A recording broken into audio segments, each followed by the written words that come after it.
L'histoire de la communication, c'est celle de l'humanité. Sans communication, point de sociétés humaines. Les paroles s'envolent, dit-on.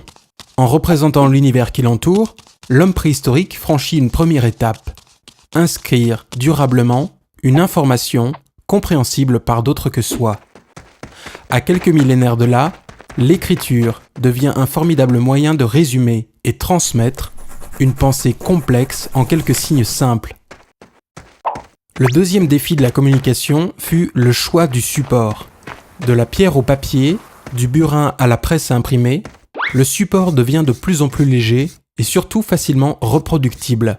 L'information devient ainsi multipliable et diffusable à l'infini. Troisième défi, transporter l'information. Et là, plusieurs facteurs entrent en jeu. Tout d'abord, la distance entre les deux correspondants.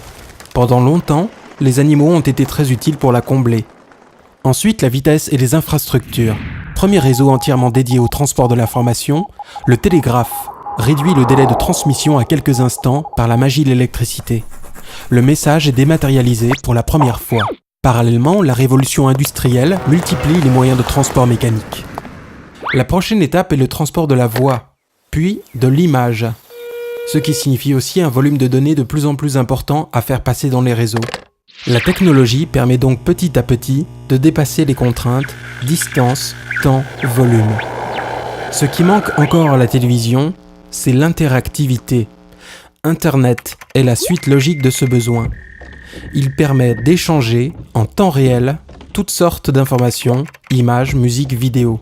Encore faut-il que les réseaux de télécommunications soient performants pour absorber ce trafic. Or, depuis que le téléphone a été installé il y a un demi-siècle, ils ont très peu évolué. Conséquence, les tuyaux finissent par saturer.